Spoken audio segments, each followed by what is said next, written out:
Hello दोस्तों। आइए आज बात करते हैं डीएसएलआर फोटोग्राफी की। हम में से बहुत लोग डीएसएलआर कैमरा रखते हैं और फोटोग्राफी में इंटरेस्ट भी रखते हैं। लेकिन कई बार प्रॉब्लम ये होती है कि जब हम नया डीएसएलआर कैमरा खरीद के लाते हैं, हमें बहुत ज़्यादा पता नहीं होता कि कैसे इसको बेस्ट तरीके से यूज़ करना है, इसकी सेटिंग्स क्या हैं और फोटोग्राफी के जनरल कॉन्सेप्ट्स क्या हैं। मैं यहाँ ट्राई कर रहा हूँ कि जो प्रॉब्लम्स मैंने फेस की थी शुरुआत में जब मैंने कैमरा खरीदा था, और फिर मुझे कुछ समय लगा कैमरे के बेसिक्स समझने में और फोटोग्राफी को एक लेवल तक पहुंचाने में। तो यहाँ मैं कुछ चीज़ें आपको बताना चाहता हूँ जिससे आपकी ये प्रॉब्लम्स इजीली सॉल्व हो सकें। तो मेरे इन वीडियोस को देख करके आप समझ सकें कि फोटोग्राफी के बेसिक कॉन्सेप्ट्स क्या हैं और डीएसएलआर कैमरे की मदद से इसको कैसे अचीव करेंगे। सबसे पहले हम बात करते हैं एक्सपोजर की और एक्सपोजर ट्रायंगल की भी। एक्सपोजर क्या होता है? हमने देखा है कि जब भी हम फोटो खींचते हैं, चाहे अपने मोबाइल फ़ोन से या किसी अ, और भी तरीके के कैमरे से, पॉइंट एंड शूट कैमरा हो या डीएसएलआर कैमरा हो, अक्सर फोटो के बारे में हम ये आसानी से कह पाते हैं फोटो देखकर कि ये फोटो डार्क आई है या काफ़ी ज़्यादा ब्राइट है या फिर नॉर्मल है। तो जब हम ये कहते हैं कि फोटो काफ़ी डार्क आई है, तो इसका मतलब फोटो के अंदर एक्सपोजर कम था, ये फोटो अंडर एक्सपोज्ड है। जब हम कहते हैं कि फ़ोटो काफ़ी ज़्यादा ब्राइट हो गई है और इससे चेहरे वगैरह जो फ़ोटो में हैं वो काफ़ी वाइट हो गए हैं, वो ठीक नहीं दिख रहे हैं, उनका टेक्सचर और कलर ठीक नहीं है, तो इसका मतलब फ़ोटो ओवर एक्सपोज्ड है या फ़ोटो के अंदर एक्सपोज़र ज़्यादा है। जब हम कहते हैं कि फ़ोटो ठीक आई है या उस पे लाइटिंग ठीक है, इसका मतलब फ़ोटो के अंदर जो ऑब्जेक्ट्स दिख रहे हैं या जो चीज़ें दिख रही हैं, उनका कलर, टेक्सचर सब नॉर्मल है, तो हम ये कहते हैं कि फ़ोटो परफेक्ट है, फ़ोटो के अंदर जैसी रोशनी होनी चाहिए वैसी है। इसको हम कहते हैं कि एक्सपोज़र हमारा ठीक है या एक्सपोज़र बैलेंस्ड है। तो इसका मतलब ये हुआ कि एक्सपोज़र सीधा-सीधा लाइट से रिलेटेड है। जितनी ज़्यादा लाइट फ़ोटो के अंदर ज़्यादा दिखेगी, इसका मतलब एक्सपोज़र ज़्यादा है। अगर लाइट कम है या रोशनी कम है, तो फ़ोटो अंडर एक्सपोज़्ड है, और बैलेंस्ड लाइट है तो फ़ोटो परफेक्ट है। ये हम कह सकते हैं। तो आइए एक्सपोज़र को और समझने के लिए सबसे पहले हम एक डीएसएलआर फोटो कैसे खींचती है इस चीज को समझते हैं। यहाँ पर आप स्क्रीन में एक डायग्राम देख रहे हैं जिसके अंदर एक कैमरे की बॉडी का आर्किटेक्चर बना हुआ है, एक आउटलाइनिंग है, और फिर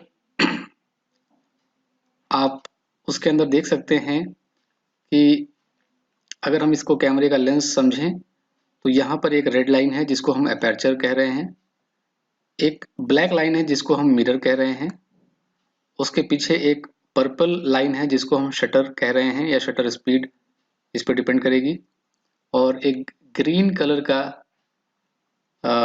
काफी वाइट सा एक लाइन है, इसको हम सेंसर कह रहे हैं, जिस पे आईएसओ डिपेंड करता है। ये कैमरे का व्यू फाइंडर है, यहाँ से हम देख सकते हैं कि हमें किस चीज की फोटो लेनी है, वो हमें दिखेगी। अब वो कैसे होता है ये मैं आपको समझाने की कोशिश करता हूँ। आप अगर देखें तो जो प्रकाश है या जो रोशनी है, जो लाइट है, किसी ऑब्जेक्ट से रिफ्लेक्ट होकर के कैमरे के लेंस के थ्रू इंटर करती है कैमरे के अंदर। ये कैमरे का लेंस है जहां से ये लाइट इंटर कर रही है। ये लाइट जब यहाँ से इंटर करती है तो यहाँ पर लेंस का एक अपर्चर होता है जिससे होकर के लाइट गुजरती है। ये अपर्चर एक्चुअली लेंस कितना हम खोल रहे हैं लाइट के लिए, इस पे डिपेंड करता है। कितना एक्सपोजर हमारा आएगा वो इस पे डिपेंड करता है कि कितना बड़ी ओपनिंग हमें लेंस में मिल रही है। अगर लेंस में बड़ी ओपनिंग मिलेगी यानी लेंस हमने बड़ा खोल रखा है तो ज़्यादा लाइट आ जाती है, और अगर हमने लेंस छोटा खोल रखा है तो कम लाइट आती है। अभी हम इसको इसके बारे में और समझेंगे, बट अभी थोड़ा आगे बढ़ते हैं। तो ये लाइट जब लेंस से होकर के गुजरती है तो सबसे पहले इस मिरर पे पड़ती है जो कि करीब 45 डिग्री पे यहाँ पे लगा होता है कैमरे की बॉडी के अंदर। ये मिरर इस लाइट को रिफ्लेक्ट कर देता है और फर्दर रिफ्लेक्शन होते हुए ये व्यू फाइंडर में हमें दिखती है और हमें पता चलता है कि हम किस चीज़ का फोटो खींच रहे हैं। यानी जो चीज़ें हमारी जिस चीज़ से रिफ्लेक्ट होकर के ये लाइट आ रही थी उस चीज़ का इमेज हमें यहाँ पे दिखता है। और ये हमें इमेज जब दिखता है तो हम फोटो को कंपोज करते हैं या फोटो को फ्रेम करते हैं कि क्या चीज़ें हैं जो कि हमें फोटो में दिखेंगी। एक बार जब हमने फोटो कंपोज कर लिया, हम कैमरे में शटर रिलीज का बटन दबाते हैं। शटर रिलीज होने होने के समय दो चीजें होती हैं। एक तो ये मिरर जो यहाँ पे इस तरह से है ये ऊपर उठ जाता है। ऊपर उठने का मतलब है ये जो इस एंगल पे है तो इसका नीचे वाला सिरा, ये वाला सिरा ये ऊपर की ओर चला जाएगा, जिसका मतलब है कि जो लाइट अभी तक यहाँ पर आकर के रिफ्लेक्ट हो जा रही थी वो अब रिफ्लेक्ट नहीं होगी और सीधा शटर की तरफ बढ़ेगी। और चूंकि हमने शटर रिलीज बटन प्रेस किया है तो हमारा शटर भी ये थोड़ी देर के लिए यहाँ से हटेगा। ये कितनी देर के लिए हटेगा ये इस पे डिपेंड करता है कि हमारी शटर स्पीड क्या है कैमरे के अंदर। तो मान लीजिए कि शटर स्पीड आधे सेकंड की है तो इसका मतलब आधे सेकंड के लिए ये जो शटर है ये सेंसर के सामने से हट जाएगा। तो इसका मतलब जो रोशनी यहाँ से आ रही थी वो एक तो मिरर उड़ गया तो इसलिए सीधी जाएगी और उसके बाद शटर भी जब हट जाएगा तो आधे सेकंड के लिए वो सेंसर पे पड़ेगी। जब ये रोशनी आधे सेकंड के लिए सेंसर पे पड़ेगी तो इस रोशनी की मदद से ही सेंसर पे एक इमेज बनेगी उस ऑब्जेक्ट की जहां से ये रोशनी रिफ्लेक्ट होके आ रही थी। इसका मतलब ये इमेज सेंसर पे बन जाएगी और चूंकि ये सेंसर पे एक डिजिटल इमेज बनी है हम इसको बाद में कैमरे से ट्रांसफर कर सकते हैं अपने कंप्यूटर पे फर्दर प्रोसेसिंग के लिए। तो हमने कैमरे की बेसिक फंक्शनैलिटी समझ ली। हमने ये समझ लिया कि अपर्चर क्या है। तो बेसिकली अपर्चर कैमरे के अंदर लेंस की ओपनिंग है। जितनी बड़ी ओपनिंग होगी उतनी ज़्यादा लाइट कैमरे के अंदर आ सकती है और जितनी कम ओपनिंग होगी उतनी कम लाइट आएगी कैमरे के अंदर जो कि सेंसर पे जाएगी। हमने ये भी समझ लिया कि शटर स्पीड क्या होती है और सेंसर क्या होता है। आइए अब हम देखते हैं कि एक्सपोजर कैसे अपर्चर पे डिपेंड करता है। हमने ये समझा है कि अपर्चर बेसिकली क्या है, कैमरे के अंदर लेंस की ओपनिंग। जितना बड़ा लेंस खुलेगा हमारा उतनी ज़्यादा लाइट कैमरे के अंदर आएगी और उतनी ज़्यादा लाइट सेंसर पे पड़ेगी। सेंसर पे इमेज बनने के लिए ये ज़रूरी है कि उस पर लाइट पड़े।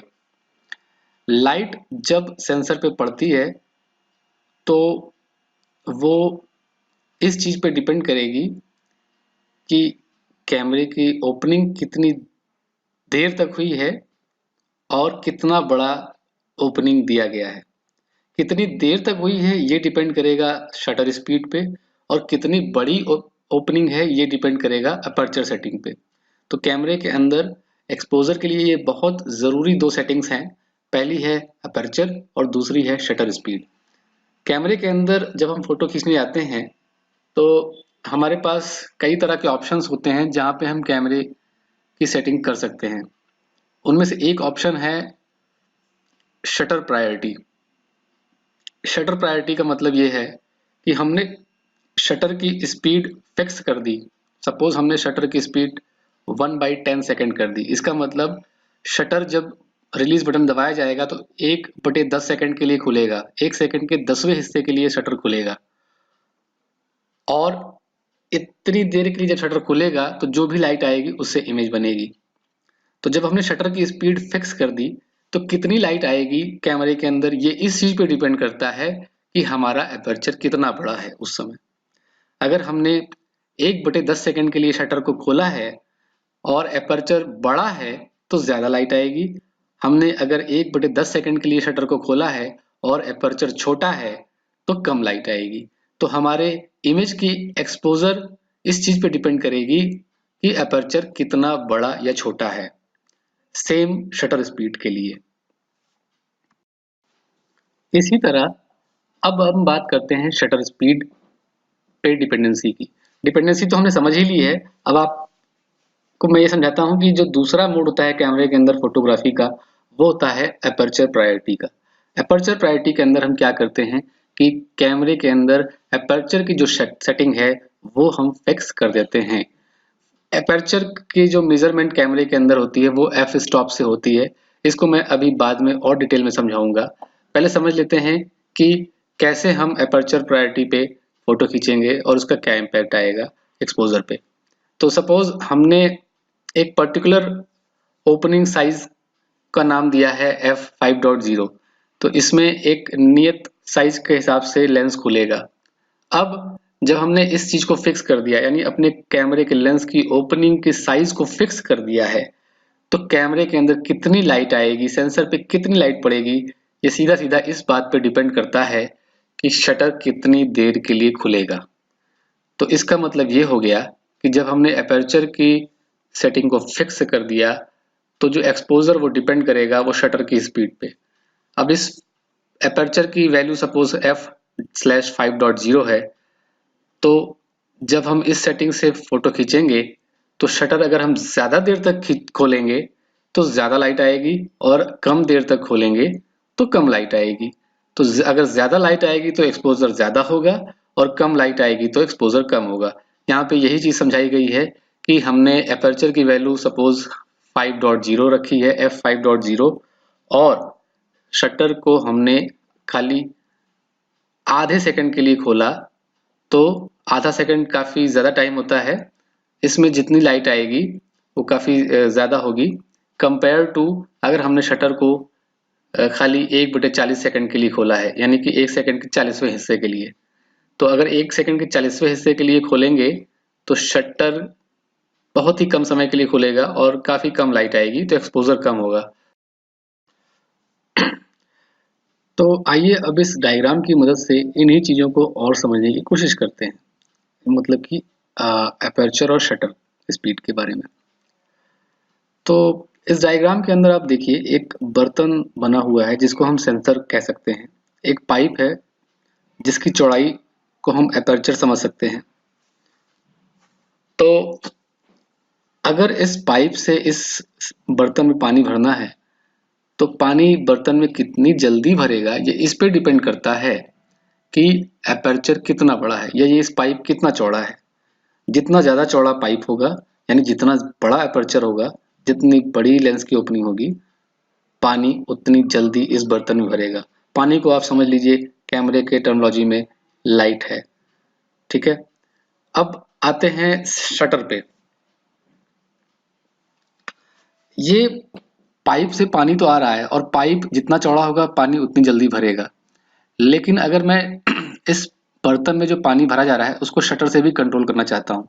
मैं चाहता हूँ कि जितनी देर के लिए मैं शटर खोलूं उतना पानी इसमें भरे। कभी मुझे पानी ज्यादा चाहिए होगा, कभी कम चाहिए होगा, तो मैं इस चीज को कंट्रोल कर सकता हूँ अपने शटर से। शटर को अगर मैं ज्यादा देर तक ज्यादा खोलूंगा तो पानी ज्यादा भर जाएगा, और अगर शटर को मैं बहुत कम समय के लिए खोलूंगा तो पानी कम भरेगा।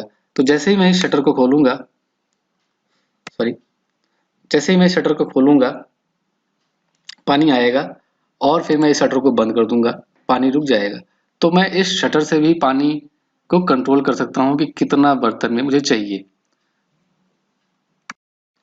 तो इस तरह से हमने ये समझ लिया कि कैसे अपर्चर और शटर के कंट्रोल द्वारा कितना पानी इस बर्तन में आएगा ये हम कंट्रोल कर सकते हैं।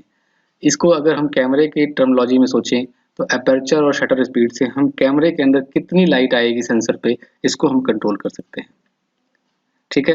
तो अब ये दो चीजें हमने समझ ली, अपर्चर और शटर स्पीड, और इनका क्या रिलेशनशिप है आपस में ये भी हमने समझ लिया। लेकिन हमने एक चीज अभी नहीं डिस्कस की है, आईएसओ। आईएसओ क्या है? तो आईएसओ कुछ नहीं है, ये सेंसर की सेंसिटिविटी है, यानी सेंसर हमारा कितना सेंसिटिव है लाइट के लिए, इस बात के मेजरमेंट को दर्शाता है आईएसओ। जितना ज्यादा सेंसिटिव होगा सेंसर उतने ही कम लाइट में इसका काम इमेज बनाने के लिए चल जाएगा। यानी अगर सेंसर ज्यादा सेंसिटिव है तो कम लाइट से भी अच्छी फोटो आ जाएगी, लेकिन अगर सेंसर कम सेंसिटिव है तो उसको ज्यादा लाइट चाहिए होगी उसी फोटो को बनाने के लिए। यानी एक लेवल का अगर एक्सपोजर हम एक्सपेक्ट कर रहे हैं, बैलेंस लाइट जिसको हम कहते हैं, तो अगर सेंसर की सेंसिटिविटी ज्यादा है तो कम लाइट से ही वो एक्सपोजर हमें अचीव हो जाएगा। लेकिन अगर सेंसर की सेंसिटिविटी अगर कम है तो हमें ज़्यादा लाइट चाहिए होगी। ज़्यादा लाइट चाहिए होगी मतलब कि हमें शटर को स्लो करना पड़ेगा, एपर्चर को बढ़ाना पड़ेगा। और अगर कम लाइट चाहिए तो मतलब कि हमारा एपर्चर छोटा रह सकता है और शटर फास्ट हो सकता है। तो इस तरह से हम ये समझ सकते हैं कि एपर्चर, शटर और आईएसओ तीनों आपस में रिलेटेड हैं और तीनों मिल करके एक कंप्लीट या परफेक्ट पिक्चर बनाने में योगदान करते हैं। इसीलिए इसको एक्सपोजर ट्रायंगल कहा जाता है। यानी एपर्चर, शटर स्पीड और आईएसओ मिल करके ये डिसाइड करते हैं कि फोटो का एक्सपोजर कैसा आएगा। चूंकि ये आपस में रिलेटेड हैं, इसलिए किसी एक को घटाने बढ़ाने से बाकी दो पे इम्पैक्ट पड़ता है। यानी कि अगर हमें बैलेंस फोटो चाहिए और हमने अपर्चर घटा दिया तो या तो हमें शटर स्पीड बढ़ानी पड़ेगी या आईएसओ बढ़ाना पड़ेगा ताकि हमें वही एक्सपोजर मिले। इसी तरह इनमें से किसी एक को अगर हम फिक्स करते हैं या सपोज किसी दो को फिक्स करते हैं तो तीसरे को घटा बढ़ा के हम कंट्रोल कर सकते हैं कि एक्सपोजर हमारा सेम रहे। ये चीजें कैसे होती है ये मैं आपको नेक्स्ट वीडियो में और डिटेल में समझाऊंगा ताकि आपको उस सब्जेक्ट पे भी ज़्यादा क्लैरिटी आ जाए। Thank you.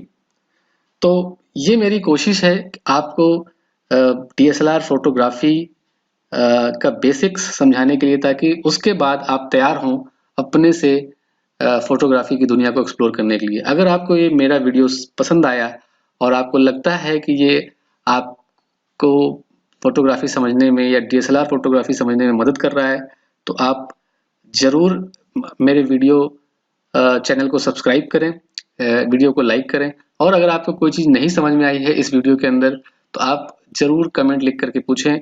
मैं या तो कोई नई वीडियो से उसको आपको समझाने की कोशिश करूंगा या कमेंट में ही मैं आपको रिस्पांस देने की कोशिश करूंगा जिससे कि आपको वो पर्टिकुलर टॉपिक और समझ में आ जाए। Thank you.